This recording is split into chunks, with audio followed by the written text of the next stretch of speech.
Y el Señor entregó en sus manos a Joacim, rey de Judá, y parte de los utensilios de la casa de Dios, y los trajo a tierra de Sinar, a la casa de su Dios, y colocó los utensilios en la casa del tesoro de su Dios, con minúscula.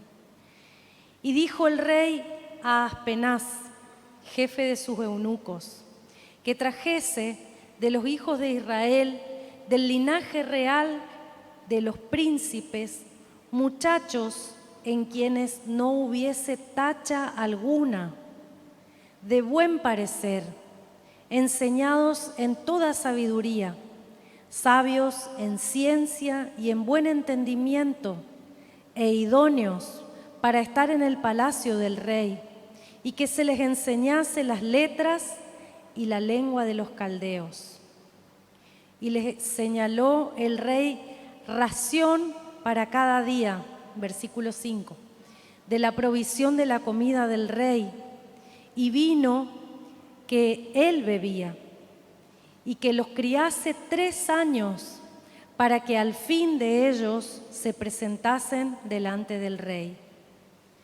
Entre estos estaban Daniel, Ananías, Misael y Azarías, de los hijos de Judá.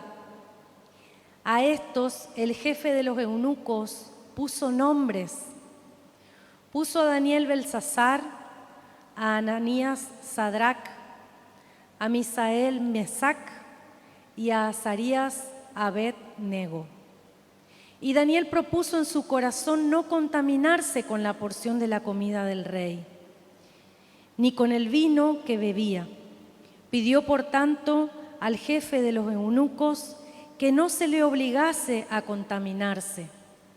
Y puso Dios a Daniel en gracia y en buena voluntad con el jefe de los eunucos. Y dijo el jefe de los eunucos a Daniel: temo a mi señor el rey, que señaló vuestra comida y vuestra bebida, pues luego que él vea vuestros rostros más pálidos que los de los muchachos que son semejantes a vosotros, condenaréis para con él, con el rey, mi cabeza. Entonces dijo Daniel a Melzar, que estaba puesto por jefe de los eunucos sobre Daniel, Ananías, Misael y Azarías: te ruego que hagas la prueba con tus siervos por 10 días y nos den legumbres a comer y agua a beber. Compara luego nuestros rostros con los rostros de los muchachos que comen de la ración de la comida del rey, y haz después con tus siervos según veas. Consintió pues con ellos en esto y probó con ellos 10 días. Y al cabo de los 10 días pareció el rostro de ellos mejor y más robusto que el de los otros muchachos que comían la porción de la comida del rey. Así pues, Melzar se llevaba la porción de la comida de ellos y el vino que habían de beber y les daba legumbres. A estos 4 muchachos Dios les dio conocimiento e inteligencia en todas las letras y ciencias. Y Daniel tuvo entendimiento en toda visión y sueños. Pasados pues los días al fin de los cuales había dicho el rey que los trajesen, o sea, los 3 años, el jefe de los eunucos los trajo delante de Nabucodonosor. Y el rey habló con ellos, y no fueron hallados entre ellos otros como Daniel, Ananías, Misael y Azarías. Y así pues estuvieron delante del rey. En todo asunto de sabiduría e inteligencia que el rey les consultó, los halló 10 veces mejores que todos los magos y astrólogos que habían tenido en su reino. Y continuó Daniel hasta el año 1 del rey Ciro. Esta es la historia de un joven que era de la tribu de Judá, y dice la palabra que este hombre, junto a sus compañeros y muchos de los que habían sido tomados, que no se los nombra acá, eran todos hijos de príncipes y de reyes y de funcionarios, eran de la realeza de Judá. No era que fueron a buscar cualquier a cualquiera. Eligieron a los hijos de los reyes, los que ya tenían estudios, los que sabían conducirse en el palacio, los que tenían preparación en todo lo que es protocolos y enseñanzas de guerra y enseñanzas de lenguaje, de cultura, etcétera. Todo lo que usted se puede imaginar con lo que pueden preparar a un príncipe, ellos tenían. Y eso fue a buscar este hombre llamado Nabucodonosor, rey de Babilonia. Ellos eran caldeos. Y esto que está pasando en Daniel responde a una profecía dada por el Señor al pueblo de Israel, donde les decía que ellos tenían que volverse al Señor, porque si no los iba a entregar en manos de sus enemigos. Y llegó el momento, Dios tuvo, como siempre tiene con nosotros, paciencia, paciencia, paciencia, hasta donde Dios dijo, bueno, hasta acá. Llegó el momento de cumplir la profecía. Dice que llegaron a tal punto los israelitas que metieron en el templo de Jehová figuras de dioses ajenos. Hasta ese punto llegó la liviandad de la fe de los israelitas en ese momento. De tal manera que dicen los comentaristas que por eso, como una muestra de lo que ellos habían hecho, Dios permitió, porque acá dice que Dios entregó al pueblo, a su pueblo en manos. No es la fuerza de Nabucodonosor, sino que Dios entregó a este pueblo, y dice que ellos llevaron los utensilios y lo pusieron como trofeo. Llevó el rey al templo de su Dios y lo puso como trofeos. Cosa que a los israelitas les dolía en el alma, porque si hay algo que tiene el pueblo de Israel es que no solamente tiene memoria, sino que ama lo que es suyo y tiene amor por todo lo que ellos habían tenido en el templo, lo que habían construido. Ellos amaban eso. Sin embargo, Dios permitió que todo eso sea derribado. Nosotros lo vemos en Nehemías, en el libro de Nehemías, que fueron los muros quemados, las puertas, los muros derribados, las puertas quemadas, saqueado el templo.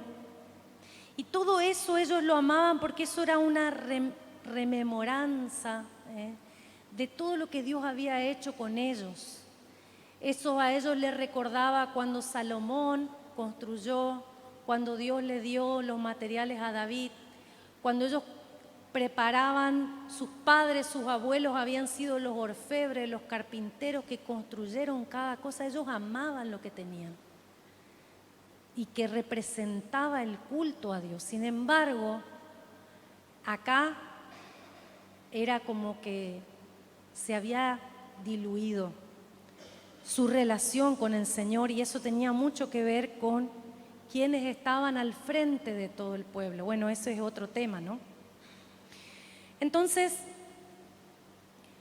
dice la palabra que Daniel es exiliado junto con sus compañeros. Y yo le pido que me acompañe a Segunda de Crónicas, capítulo 24. Vamos a leer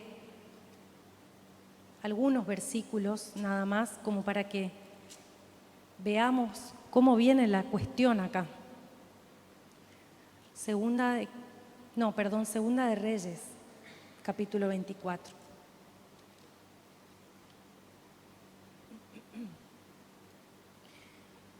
Dice versículo 13, 24:13, y sacó de allí todos los tesoros de la casa de Jehová y los tesoros de la casa real, y rompió en pedazos todos los utensilios de oro que había hecho Salomón, rey de Israel, en la casa de Jehová, como Jehová había dicho, y llevó en cautiverio a todo Jerusalén, a todos los príncipes, a todos los hombres valientes, hasta 10,000 cautivos, y a todos los artesanos y herreros, y no quedó nadie, excepto, dice, los pobres del pueblo de la tierra.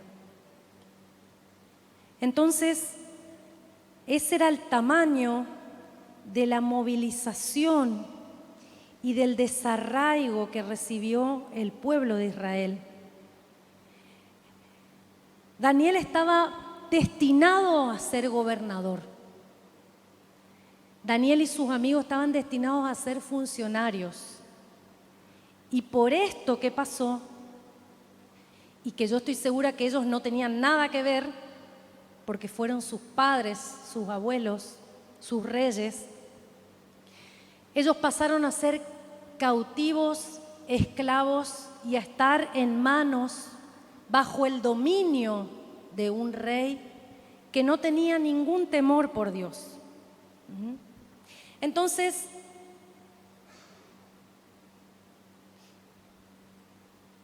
yo veo mucha similitud de la historia de Daniel con el mundo que hoy estamos viviendo. Porque nosotros no vivimos en Babilonia, pero dice la palabra que de este mundo tampoco somos. No somos de acá. Dice que nosotros tenemos otra patria que es nuestra patria celestial. Por lo tanto, dice que nosotros somos peregrinos en esta tierra, es decir, la estamos caminando, la estamos transitando, pero no es nuestro lugar de habitación. Y ellos estaban en un lugar ajeno y además tenían la orden de ser invadidos, revestidos de toda la cultura caldea o babilónica. Porque dice que tenían que comer lo que el rey comía. El rey comía cerdo, los israelitas no comían cerdo. Comían otros animales inmundos que los israelitas no comían. El vino. Y además dice que uno de los eunucos que estaba a cargo de este grupo de varones le cambió el nombre. Cuando Dios quería ratificar un pacto con una persona y decirle, realmente me comprometo con vos y con lo que te estoy diciendo, lo que hacía el Señor era cambiarle el nombre. A Abraham lo llamó Abraham, a Saraí la llamó Sara. Hubo un cambio en el nombre, que el nombre describía la persona en que se convertía. Y todos estos jóvenes tenían nombres que daban gloria a Dios: Daniel, Ananías, Misael, Azarías, y les cambiaron el nombre por nombres que daban gloria a los dioses de ese lugar. Y me llamó la atención porque el nombre Sadrac que le pusieron a Ananías quería decir deformado intencionalmente. Fíjese qué curioso, porque era lo que ellos estaban haciendo, tratando de deformar la mentalidad, sacar lo que Dios había puesto y poner la cultura, las costumbres, el lenguaje, de tal manera que ellos ya con el tiempo se olvidaran que ellos habían sido hebreos, que ellos habían sido príncipes de la tribu de Judá, y se sientan un babilonio más, un caldeo más, un pagano más.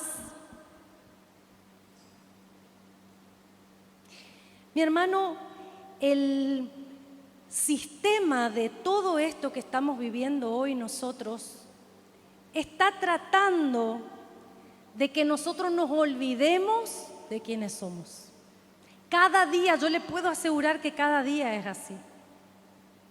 Está el enemigo trabajando en leyes, en programas de televisión, en revistas, en libros, en canciones, trabajando de tal manera de que se diluya acá eso que nosotros llamamos amor por Dios, compromiso con Dios, fidelidad a Dios.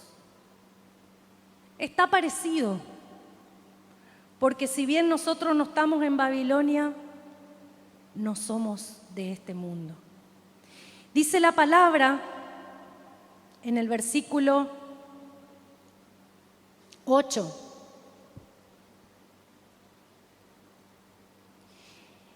Porque acá está la clave. Dice, Daniel propuso en su corazón no contaminarse con la porción de la comida del rey. Daniel propuso, y ahí tenemos que subrayar esa palabra. En otras versiones dice, Daniel se resolvió. Daniel se determinó a no contaminarse con la porción de la comida del rey. Y esto de contaminarse no se refiere a que Daniel se recluyó en un lugar para no contaminarse, o que Daniel dejó de juntarse con para no contaminarse. Daniel seguía haciendo todo lo que tenía que hacer. Daniel tenía que estudiar, hermano, 24/7 por 3 años. Fue una tecnicatura intensiva lo que hizo Daniel en todas las costumbres, los idiomas, todo lo que las ciencias de los caldeos. Pero había algo que a él lo marcaba como distinto, a él y a sus amigos, pero yo creo que el de la idea, el precursor y el líder acá de todo fue Daniel, porque los amigos se sumaron. Y dice la palabra que él resolvió en su corazón. A Daniel nadie lo vino a charlar para convencerlo. Ni siquiera dice que se le haya aparecido el ángel de Jehová, como nosotros vemos en otros lugares, para hablarle, convencerlo, ratificar lo que estaba sintiendo. Él estaba convencido en su corazón de ese pacto que había hecho con su Dios. Y acá es donde entra la parte donde yo estoy solo en mi casa con Dios y veo lo que voy a hacer. Porque en la iglesia nosotros recibimos guía, ¿no es cierto? En cada palabra, cada reunión. Palabra profética, enseñanza, discipulado, que son todos ladrillos que va poniendo el Señor en nuestra vida para que nuestra vida se vaya edificando. Pero el apóstol Pablo en el libro de los Corintios dice, pero cada uno mire cómo sobreedifica. ¿Qué quiere decir esto? Que yo puedo aprenderme todo y venirme a todos los cultos y aprenderme la Biblia de tapa a tapa con versículos y cita. Pero hay algo que el Espíritu Santo quiere que se geste en mi corazón y que no tiene nada que ver con el Espíritu Santo, sino con mi voluntad. ¿Cuánto yo fortalezco mi voluntad en Dios y en su palabra? ¿Cuánto yo dejo que mi voluntad se moldee a la luz de la verdad del Señor? Y eso es lo que va a marcar mi firmeza en estos tiempos. Porque yo le puedo asegurar que si hoy es difícil, espere nomás a 2 años, a 1 año nomás, y no estoy hablando de la situación económica. Estoy hablando de la maldad que va aumentando y del amor de muchos que se va enfriando, dice la palabra. Entonces, ¿qué es lo más fácil que yo puedo hacer? Decir, no, yo me voy porque en la iglesia a mí no me dieron lugar, o en la iglesia me pasó tal cosa, y yo me voy. Y ese no es el punto, mi hermano, con todo amor y todo respeto le digo, ese no es el punto. El punto es mi convicción. Que yo sé que Dios me puso en este lugar y me puso para todo. Me puso para las buenas y para las malas. Para apoyar cuando no hay nadie o cuando se borran algunos. Y para estar en los momentos de bendición y de gloria donde todos recibimos palabras proféticas y saltamos de alegría y nos gozamos acá porque es una fiesta tremenda. Pero todo empieza en cómo yo le dejo a Dios que fortalezca mi ser interior y marque sus convicciones en mi vida. Porque eso es lo que me va a llevar a decidir con sabiduría, con firmeza. Yo le puedo asegurar que para Daniel no era nada fácil lo que estaba a punto de hacer. Porque si el rey veía que ellos estaban paliduchos y con la presión baja, como nos pasa a nosotros cuando ayunamos, que estamos ahí, tembleques, si el rey veía una pizca de debilidad en ellos, no solo lo mataba al eunuco, que era el que le tenía que dar la comida, sino que mataba a todos. O sea que la decisión de él estaba en juego su vida, no solamente la del eunuco. Pero ¿saben qué? Cuando una persona es determinada y sabe las cosas que tiene que hacer porque Dios se las puso en el corazón, no es que no tiene miedo, porque a veces hay miedo, pero lo hace igual. Enfrenta con valor, encara, porque la convicción es más fuerte que el miedo que tiene. Y eso es lo que le pasaba a Daniel. Su convicción era tan fuerte que aunque le temblaran las rodillas, sabía que lo tenía que hacer igual, no contaminarse. Y le digo algo más. En el mundo, en la cultura de ellos, en la cultura de Daniel, Melzar y todos esos, que no me salen los nombres, Mesac, Misael, Sadrac, me acuerdo más de los nombres babilónicos que de los israelitas. En la cultura de ellos, el que comía una comida consagrada a los dioses estaba avalando la deidad. Eso quería decir también. Eso era una costumbre que ellos tenían. Si yo comía la comida que le sacrificaban a San la Muerte, con mi actitud estaba diciendo sí, San la Muerte es Dios y es mi Dios, porque yo lo estoy comiendo. Entonces, por ahí viene también la decisión. No solo porque comieran comidas que Dios les había dicho a su pueblo que no comieran, que eran cosas inmundas, sino porque no quería validar a esos dioses con D minúscula en los que creían los babilonios, y que eran muchos.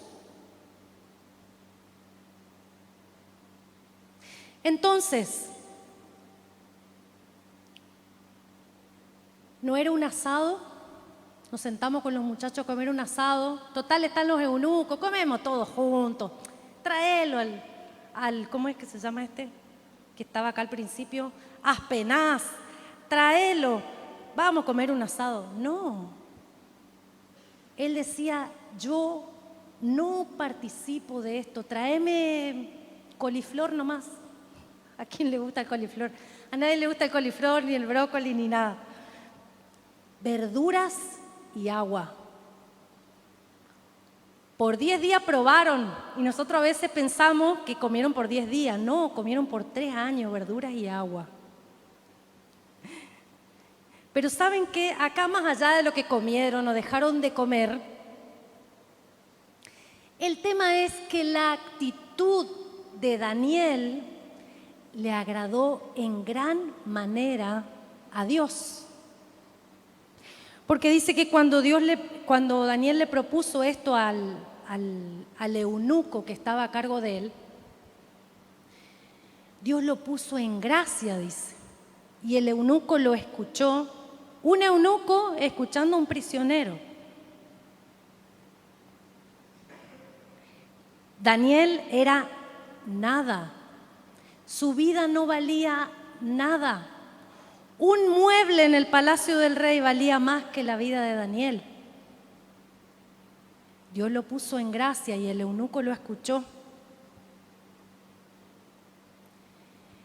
Mi hermano querido, ¿a qué voy con todo esto? ¿Qué cosa nos quiere hablar el Señor a nosotros? ¿Dónde quiere el Señor que nosotros veamos cómo esta palabra se puede aplicar en nuestra vida? Cuando nos resolvemos, como se resolvió Daniel, acerca de situaciones puntuales en nuestra vida donde realmente es necesario que tomemos una posición.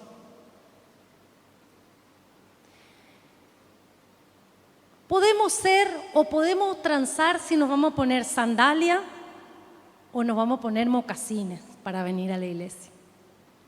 Podemos transar o decir, bueno, es lo mismo. Pero hay cosas donde yo tengo que tomar una posición. Y esa posición requiere que me vean los demás en esa posición. Que me vean en mi trabajo cuál es mi pensamiento. ¿Hasta dónde voy yo y hasta dónde ya no voy más?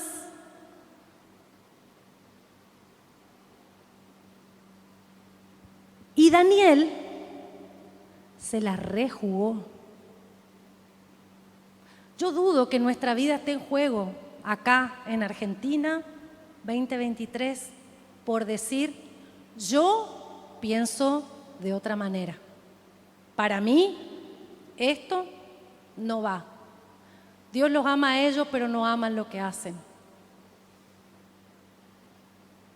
Nadie va a morir por eso. Daniel sí iba a morir por lo que estaba haciendo. Podía morir. Sin embargo, esta historia no tiene que ver solamente con lo que Daniel decida o deje de decidir, porque lo que decidía era una puerta que se abría en la vida de Daniel para otras cosas que Dios quería hacer. Y si usted va en el capítulo 2, ahí nomás donde leímos, dice: en el segundo año del reinado de Nabucodonosor, esto pasó en el primer año, lo de Daniel que leímos, en el segundo año tuvo Nabucodonosor sueños y se perturbó su espíritu y se le fue el sueño. No solo que tuvo sueños, sino que se olvidó de lo que soñó. Pero vamos al versículo 8, en el capítulo 1 dice, 18. No, perdón, el 17. A estos 4 muchachos Dios les dio conocimiento e inteligencia en todas las letras y ciencias. Y Daniel tuvo entendimiento en toda visión y sueños. Por ahí venía la mano. No solo que eran lo más alto en conocimiento y en ciencia de todo lo que le pudieras preguntar. Ni siquiera todos los magos, ni siquiera todos los astrólogos y todos los que tenían ahí en Babilonia, que ya habían nacido, crecido y estudiado ahí, no eran como Daniel, ni como sus amigos. Daniel y sus amigos eran 10 veces mejores. Por ellos, no. Había un espíritu sobre ellos. Había un favor de Dios sobre ellos que se desató cuando ellos dijeron: hasta acá llego yo, hasta acá llega mi participación con el reino. Yo te estudio todo lo que quieras. Yo te rindo todos los exámenes que quieras, pero yo no voy a andar en las fiestas que me están invitando todos estos babilonios, ni con las mujeres que me están invitando. No voy a andar en los asados y las cosas raras que ustedes comen. Yo me quedo estudiando nomás. Tráeme agua y lechuga. ¿A qué voy con todo esto? Y a mí me encanta porque el Señor te vuela la cabeza con su palabra. Nosotros pensamos que era Daniel decidiendo, o yo pensaba, capaz usted ya lo tiene revisto este tema.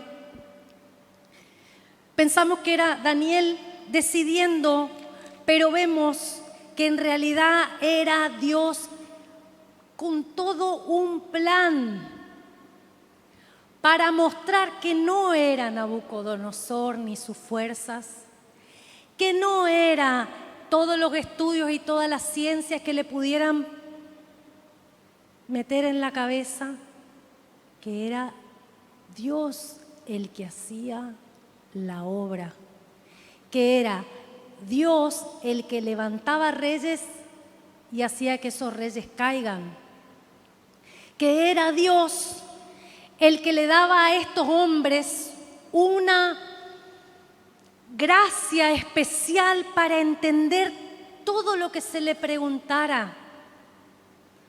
Ustedes imagínense responder con, no sé cuántos años tendrían, 20 años, digo yo. Responder sobre asuntos de Estado, sobre asuntos de economía, ahora que estamos con todo lo de la economía hasta acá. Responder sobre asuntos de población, de territorio, todo lo que usted, cosas que nosotros tenemos que hacer 10.000 carreras para conocer. Dios les dio a ellos esa sabiduría.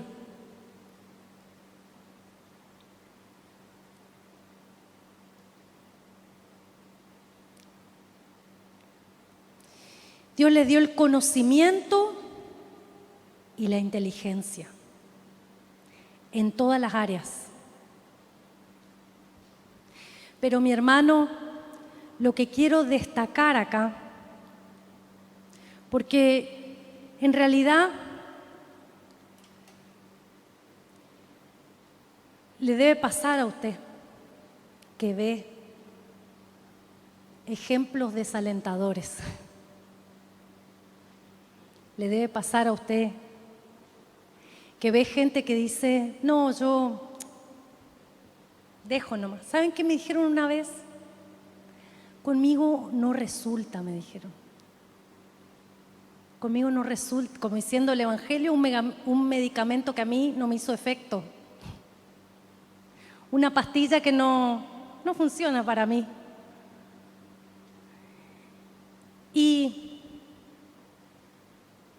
una de las cosas que más dolor da es que uno ama al que se está yendo. No es que uno le resbala. Yo estoy segura que si a usted alguien deja de ir a su célula por un X motivo, usted le va a doler. Porque ama al hermano, porque ama que crezca, lo quiere ayudar, lo quiere bendecir. Y duele Cuando alguien se va por algún motivo, y más cuando ese motivo es una distracción, una raíz de amargura que creció en el corazón y que lo hizo cerrarse cada vez más. Y aprovecho para decirle, las raíces de amargura lo único que van a traer es enfriamiento espiritual.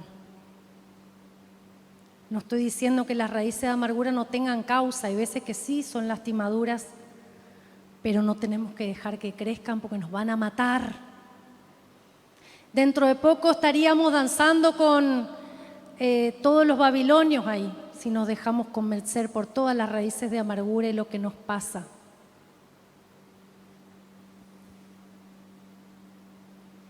Y hay mucha gente que se deja convencer de que lo de Babilonia es muy fuerte. No se puede contra Babilonia. No se puede contra este problema, no. Yo, déjame que voy a ver cómo lo resuelvo a mi manera. Mucha gente que dice, me cansé de pelear, porque para eso está el diablo trabajando las 24 horas. Me cansé de pelear, me cansé, una tras otra. No termino de salir en una, me meto en otra.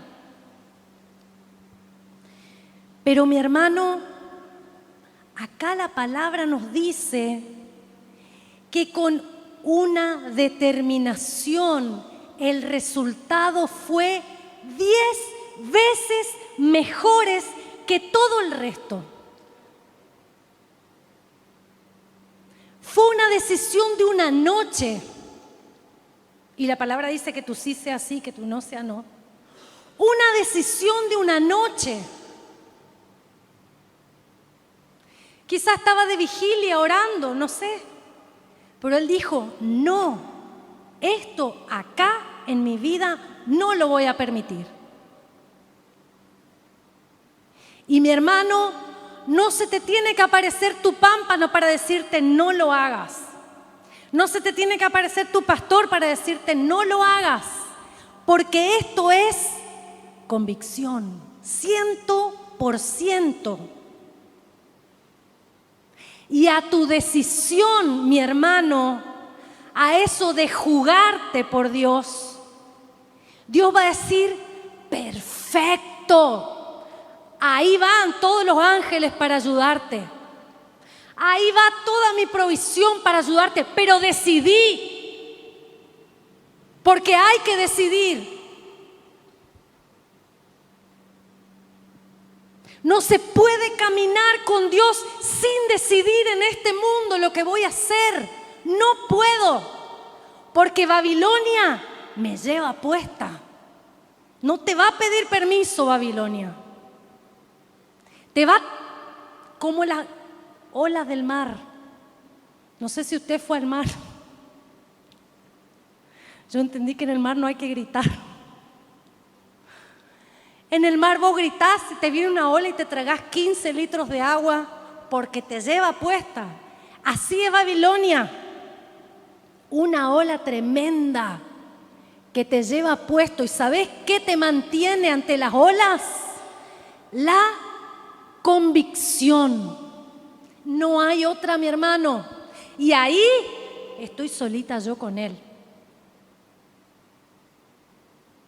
¿Está solito usted con él? No podemos decir, el pastor me dijo, fulanito me dijo. No, yo hice porque... No. Ahí. ¿Y sabes qué? Cuando vayamos a su presencia, Él va a decir, ¿te acordás que estuvimos solitos esa noche? ¿Te acordás lo que decidiste? No, ahí estábamos vos y yo y vos decidiste. Mi hermano ayer pensaba, todo este mundo te grita todo el tiempo, no podés. Todo este mundo te lo dice descaradamente, no vas a poder.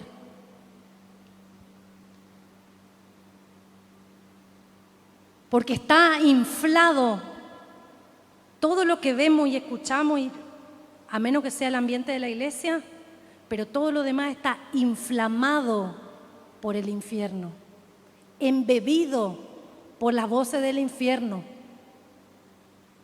Y las voces del infierno te dicen, no se puede, no vas a llegar. Mira a tu mamá, ¿ves lo que es tu mamá? ¿Ves lo que le pasó a tu mamá? Así vas a ser vos. Mira a tu papá, tu abuelo, ¿ves lo que es? Así, así vas a ser vos. En eso te vas a convertir. El mundo te grita, no puedo. No se puede, no se alcanza nada, vos conformate nomás con lo que tenés, ahí, quédate ahí nomás, chiquitito, bajito nomás porque hasta ahí nomás. No intentes, que te vas a pegar un golpe, no, ¿cómo vas a probar? ¿Cómo le vas a creer a Dios? ¿Cómo vas a dar una ofrenda tan grande? ¿Y después qué vas a hacer cuando tus hijos no tengan pan? Te dice el enemigo. Mire, la verdad que la matemática de Dios no es matemática. Porque la lógica de este mundo te dice, tenés que ser grande, tenés que tener con qué. Tenés que tener todos los recursos y vas a lograr cosas grandes. Eso es lo que te dice la matemática o la voz de este mundo. Pero, gracias a Dios que tenemos un Dios que es fuera de toda regla y de toda cajita, como dice el pastor David. Porque la matemática de Dios dice, naciste en un pesebre con olor a animales y a pasto. Fuiste carpintero. Ganabas la moneda justa para mantener tu familia. Fuiste salvador del mundo. Eso es lo que pasó con Jesús. Si hay alguien que no perfilaba para nada de rey y de Mesías que estaban esperando el pueblo de Israel, era el que fue el Salvador del mundo. Yo creo que el Señor habrá luchado también con el no podés. Habrá luchado con el de sos un bastardo. Porque tu madre no sabemos con quién estuvo. El Señor venció. Y de nacer en el peor lugar, un establo prestado encima, ni siquiera era de él, de ser un carpintero, no tenía preparación real. No tenía recursos, no tenía los estudios que hubieran tenido o como tuvo el apóstol Pablo, por ejemplo. Pero fue salvador, o sea, la matemática de Dios es otra. ¿Por qué no se va a cumplir esa regla matemática de Dios en tu vida? ¿Por qué no lo vas a lograr? ¿Por qué no vas a ser 10 veces mejor? Por el solo hecho de haber dicho, yo me juego, yo me separo para Dios. Yo no transo con esto. Yo dejo mi postura bien clarita acá. Si te gusta bien y si no también. ¿Por qué Dios si la cumplió con Jesús? Dice la Biblia, si Dios hizo todo eso con Jesús, ¿cómo no nos dará también con Él todas las cosas? Quiero decirte en esta mañana, querido hermano, que tu cuna puede haber sido un ranchito así, pero eso no tiene nada que ver con lo que Dios va a hacer en tu vida. Tu casa puede haber sido un lío de peleas y de golpes y de abusos, pero eso no tiene nada que ver con esas 10 veces mejor que todos los demás en la que Dios te va a convertir. Porque lo hizo con Jesús, lo hizo con Daniel, lo hizo con un montón de personajes en la Biblia. ¿Por qué no hoy, 2023, con tu vida, con tus hijos que están en la droga, con tus nietos? ¿Por qué Dios no lo va a hacer si ya lo hizo antes?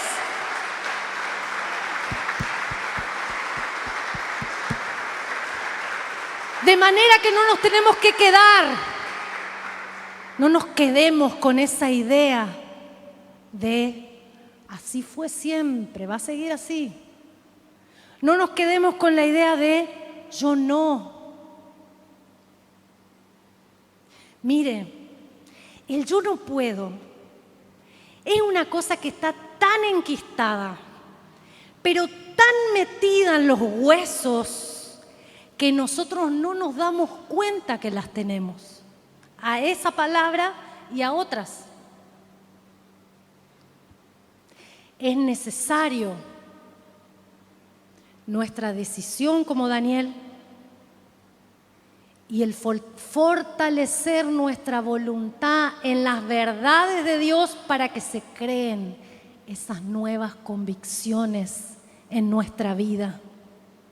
El otro día escuchaba a una mujer, es una psicóloga muy conocida, que da conferencias, y lo que me gusta de ella es que ella no habla de lo que lee en los libros, sino que ella hace investigaciones. Ella tiene su grupo de personas a las que entrevista sobre un tema, supongamos la crianza de los hijos, o la ancianidad, o distintos temas, es psicóloga, o sea que está todo en temas de comportamiento humano y demás. Y ella decía, algo que lo explica en el ámbito mundano, digamos, pero sirve para lo espiritual. Ella decía, mucha gente piensa que el crecimiento personal solamente es la suma de las experiencias. Es decir, de lo que me va pasando, es como que me van cayendo fichas y todas esas enseñanzas, yo de eso construyo mi crecimiento personal, decía ella. Pero decía también, no es así, esa es una parte. Lo que yo viví, que fui de chiquita, me decían no meta el dedo en el enchufe, no meta el dedo en el enchufe, fui y metí el dedo en el enchufe, aprendí, no toqué más el enchufe. Esa es mi experiencia, aprendí. Pero además, para el crecimiento personal, hay que sumarle trabajo y esfuerzo. A ver, ¿quiénes han leído acá alguna vez algún libro de crianza de los hijos? ¿Alguien leyó? A ver, levante la mano. Hay una. Hay libros cristianos que hablan crecimiento de los hijos, matrimonio, hasta sexo, intimidad sexual. Hay pastores que escriben sobre ese tema. No sé, hay cosas que yo puedo leer y prepararme. ¿Sabe por qué es tan importante que yo escuche otras voces de gente que ya sabe del tema? Porque muchas veces yo pienso que lo que me está pasando a mí es algo tremendo, algo que nadie le ha pasado, es de terror lo que me está pasando. Y al leer el libro me doy cuenta que a todos los papás que tienen hijos con esa edad les pasa lo mismo y que se resuelve de esta manera y de esta manera y de esta manera. ¿Me comprende? Entonces, ¿qué es lo que quiero decir con todo esto? Que yo me debo, no solamente debo aprender de mis errores y de las cosas que vivo en mi vida cristiana, sino que también debo trabajar en mi carácter y en las convicciones se trabaja, hermano, se trabaja, se cambia lo viejo, se saca el chip de lo viejo y se pone el chip de la palabra en el área del trabajo, en el área del diezmo. Cuando yo empecé a venir a la iglesia, yo decía, ¿qué voy a diezmar de mi trabajo si no gano nada? Se me va todo. Y claro, ¿qué no se me va a ir si no diezmaba nunca? Yo estaba contribuyendo a que el enemigo me robe a 4 manos. Cuando cambié el chip y dije, no, antes de que se me vaya yo voy a dar. Y bueno, y después que sea lo que Dios quiera, porque Dios me prometió que se arregle Él con lo que me va a dar o lo que me va a dejar de dar. Él me tendrá que dar explicaciones, como si fuera que Dios tiene que explicar. Pero bueno, uno es nuevo y todavía se toma esas atribuciones con el Señor. Pero en realidad, para las convicciones se reemplazan pensamientos. Se saca lo viejo, lo que traíamos de allá. No, ponele la pulserita roja al nene para que no se te... afuera. No, que no le mires así al nene que lo vas a ojear. Digo, cualquier cosa por decir lo más común que nosotros manejábamos allá y Pero mi hermano, cuando yo implemento algo que es una verdad de Dios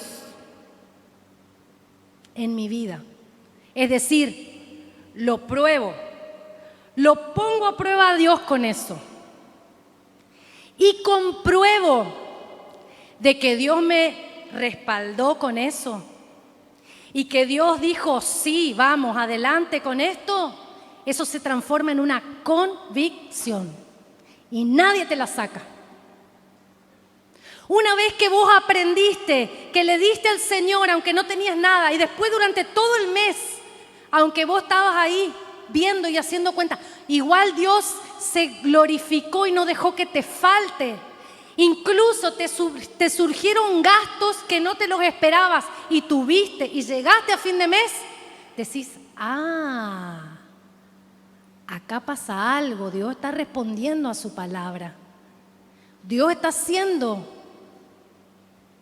Eso no te lo olvidás y no lo dejás de practicar. Tengo que formar convicciones.